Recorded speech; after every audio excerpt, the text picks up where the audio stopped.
Hey, you've tuned into the Tag Team Talent Podcast. Welcome aboard.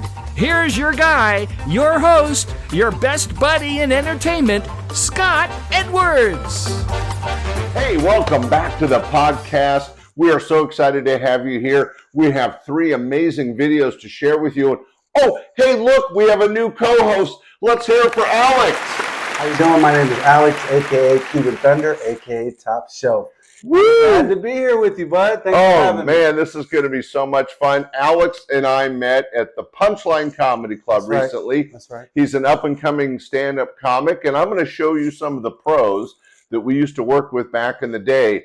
I did want to learn a little bit more about you, Alex. Sure. So I know when we spoke at the Punchline, you're ex-military, by the way. Thank you for your service. Thank you. Thank you Appreciate for your it. Why don't you share with the audience a little bit about your military background? Right. Like Scott said here. By the way, thanks, Scott, for having me here. Oh. Yeah. Scott's awesome, man. He set the tone for people like myself. I'm prior military. I'm using comedy as a platform for free therapy. It's been very beneficial. I wouldn't be able to do that if it wasn't for people like him who set the tone with Laughs Unlimited, over 40 years of comedy. This is an amazing person right here in this world, and I'm just honored to be in his presence, okay? Honestly, I paid him very little for all this. But hey, the interesting thing that you mentioned was that you're using comedy as kind of as a therapy. Absolutely. And I think everybody in the audience, if you don't know, everybody in stand-up comedy is a little twisted, even myself. Yeah. And, we want to get love, we want to get attention, we're trying to work through things. But comedy is such a better way than actual therapy for me. Free therapy. And it's a lot less money. Yeah, cheap therapy, man. But for your military, so what branch were you in? I was in the Army. I joined when I was 17. I joined with the 1st Armored Division, 2nd Battalion, 6th Infantry. Wow, for you military people, you know what that means. Yeah. So where were you stationed? Baumholder, Germany. Oh, how cool. Yeah. Nice Get a chance to see the world. Oh, you learned a little bit just to get by. I know how to order stuff, and of course, the first thing you learn in every language. He just called me a shithead in German. Nine seconds. Scheiße. Anyway, well, that is really interesting, and I think that it shares with the audience something that's so important, that comedy is so good in so many ways. In performing it, as you said, getting on stage, I saw you at the open mic. You're very funny. You have a future in comedy if you want it. It's not for everybody. It can be tough, but it does give you an opportunity to express yourself. Yes. And I think that that's important. Well, tell you what, I worked with a lot of professional people over the years, and I think it would not only be advantageous for you, but also you, the audience, to see some professional comedy, and we're in for a treat. Our first act today is a very funny guy. He just released a new 1-hour special that's amazing, but he worked for me for many, many years. In fact, we just did a show together a couple of years ago. Great guy. He's out of Los Angeles. Okay. You may not know him, but you're going to love him after this. Ladies and gentlemen, Don Friesen. And that was the expensive guy. I mean, you can get it done for like $300 a night at Crazy 80s Eye Hut. Go back the van right up to your house and everything. One new eyes that use thy prices 2 for 1, an eye for an eye. Jeepers creepers, let us fix your peepers. The FDA is shutting us down, but that means big savings to you.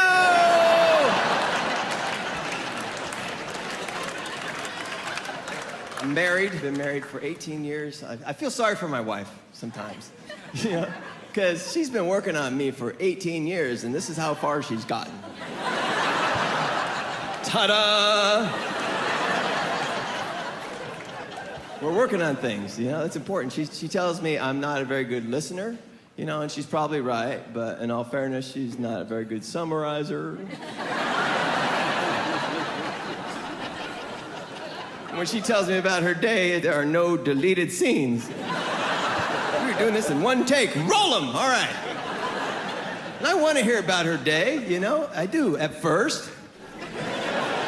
But somewhere around 30, 40, 50, 60 minutes, and she's not slowing down. She's building up a head of steam. I'm like, wait a minute, are we almost finished, or are we just getting started here?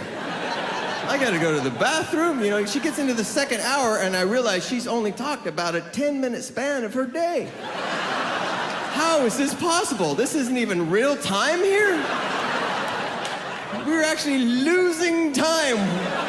Wow, While you're speaking, we're going back in time. We gotta hop in the DeLorean just to get back to where we started. She's getting into it. She said that, and he said that. I'm like, are you telling it or living it? Stay with me, regulate. I'm here for you. It's not happening now. It's like the time when you did the thing. Now I'm in the story? Really?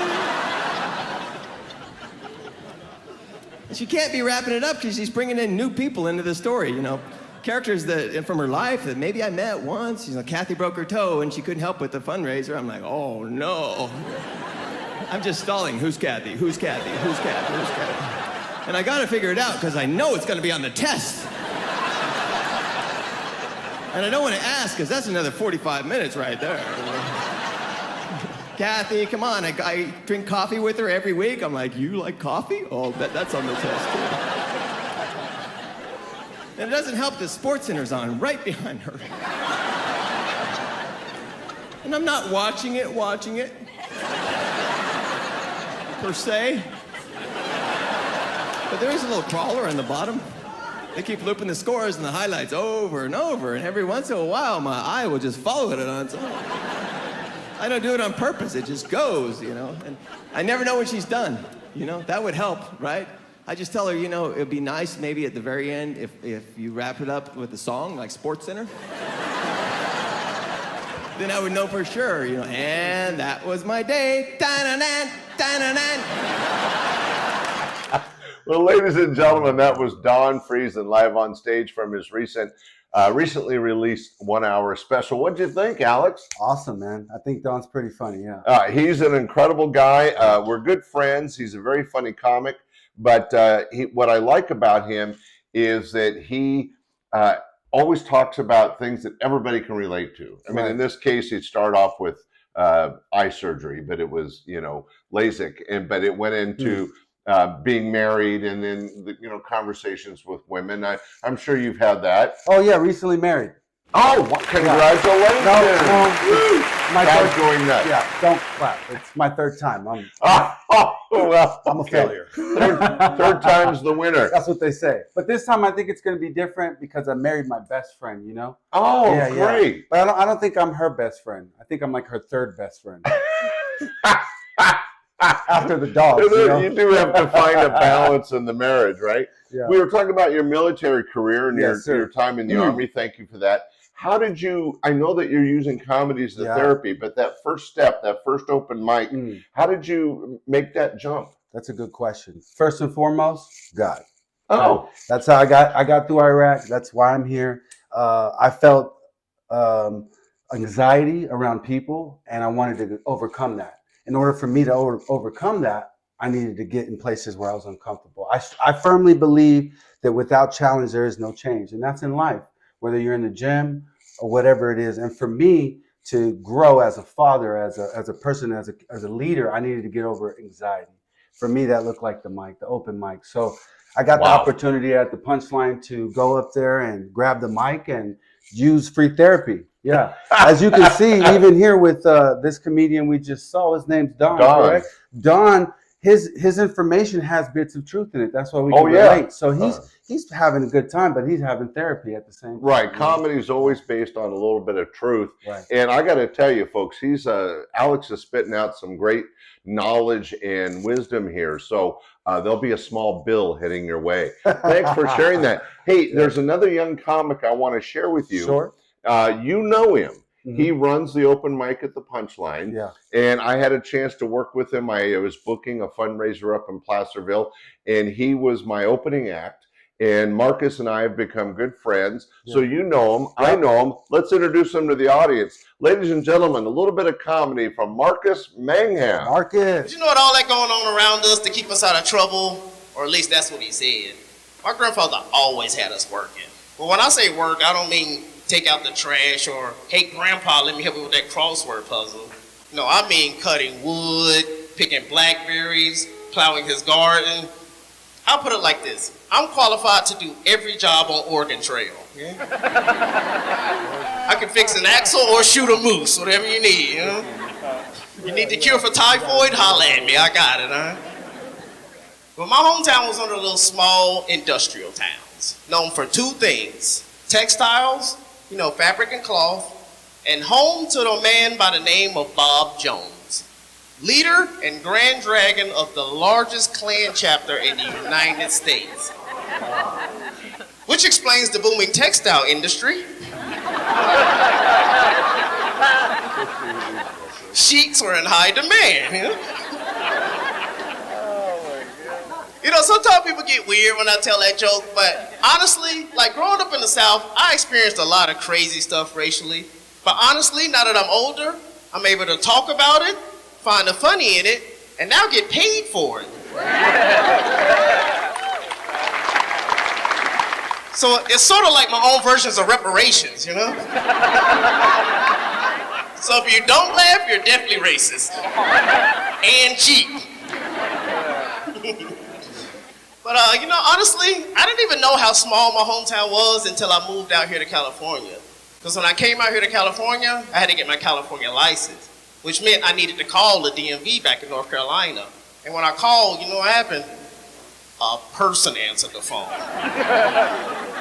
Let me ask you something. When's the last time you called the DMV and somebody just said, hello? I didn't know what to do. I was like, my fault, man. I thought this was DMV. He said, oh yeah, this DMV. Wait, Marcus? I was like, oh shit, who is that?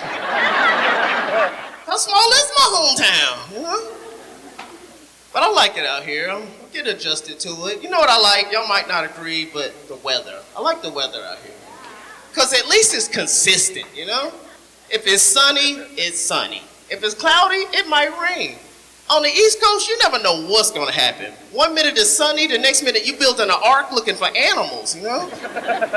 But I feel like they did false advertising about California. Because when I was a kid and they talked about California, anytime they ever talked about it, it was always rollerblading, surfing, always warm, just utopia. Perfect place.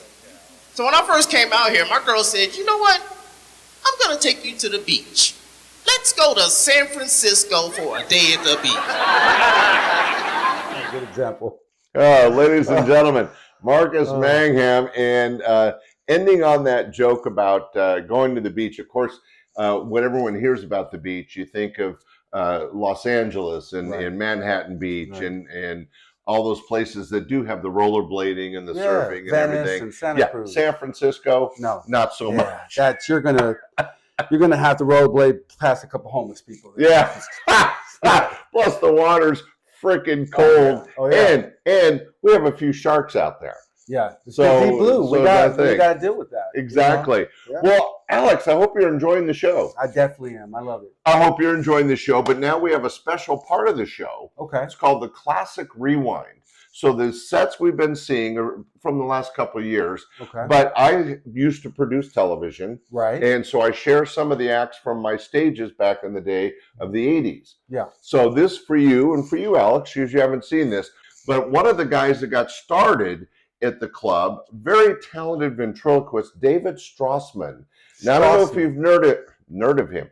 I don't know if you've heard of him, but you're a bit of a nerd if you like ventriloquism. Okay, you're right. I do. But anyway, he is a huge star in Australia. I'm not kidding. He's done lots of television specials, very, very funny guy.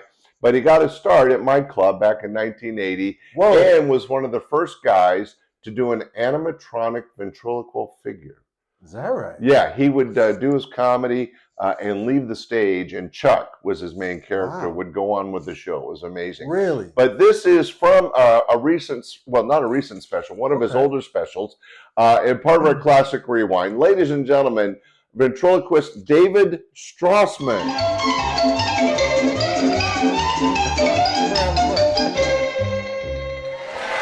Please welcome Sidney Myron Beaverman.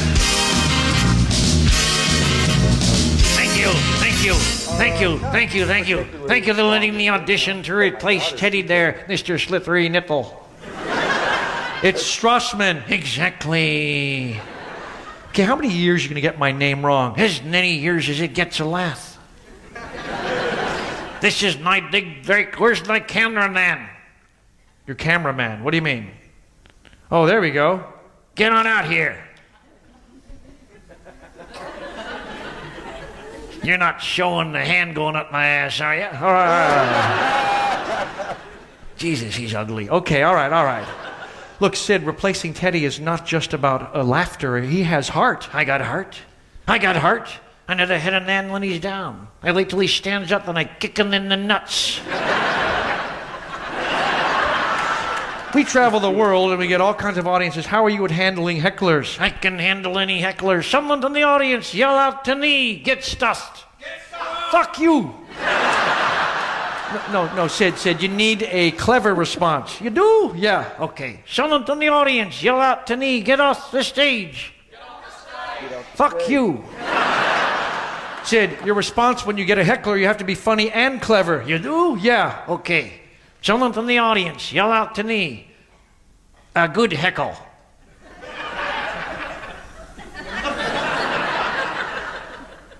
That sucks.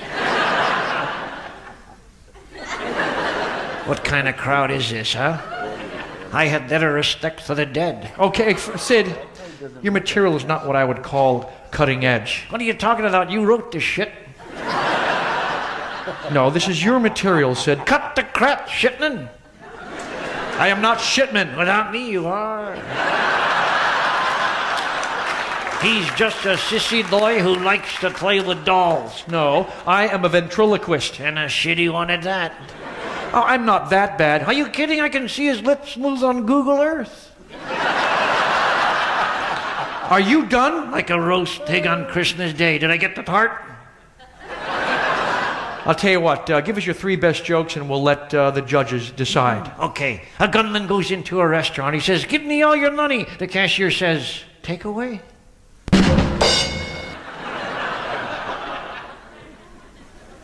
Hello? I'm working here. All right. A woman's on her deathbed. She says, honey, I confess, I cheated. He says, I know, dear. That's why I poisoned you.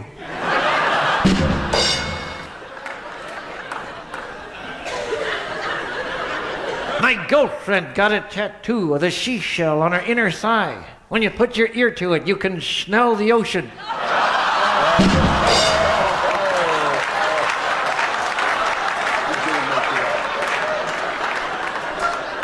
Well, with that, we'll go to the judges. Chuck, he sucks so bad, I'd rather have Teddy back. That's bad. Fred, what'd you think? Good God, your wife is ugly. No, this is Sid. Get her a bikini wax, you cheap bastard. Sidney Beaverman, ladies and gentlemen, Sidney Beaverman. Ladies and gentlemen, that was David Strassman from one of his past television specials. He's done about 6 for his audience in Australia. There's some recent ones I've been sharing also on the show, but this was one of the older ones with the old sarcastic beaver. I mean, that was some pretty raw humor. But what did you think, Alex? I thought he was hilarious. I loved it. He makes you forget that it's a puppet, and then he reminds you that it's a puppet. Isn't that interesting? Yeah. That he plays both sides, and I love it when the beaver looks at him and goes, hey, you wrote this shit. Yeah, right. Talking about breaking the fourth wall. It's right. Crazy. Well, ladies and gentlemen, that was our show today. We had Don Friesen, Marcus Mangham, and Dave Strassman, but most importantly, our wonderful co-host, Alex. Thanks for being here, Alex. I hope you enjoyed the show. Yes. Support local comedy. Thank you again. Sacramento, this guy put it on the map for comedy. So I'm in the presence of comedy greatness right here. Yeah. He's already got the job, folks. Yeah, but anyway, there's a vibe going on here for sure. Thank you, Alex, for joining us. Thank you for joining us today. We'll be back on Friday with our bonus show and next Tuesday with 3 more great videos. Thanks for joining us. Bye. All right. Thanks for watching the Tag Team Talent Podcast. If you enjoyed this episode, hit that like button, subscribe to the channel, and turn on notifications so you'll never miss the next big talent reveal. And don't forget to write in the comments below which performer you thought was best in this episode. We love hearing from you. See you soon!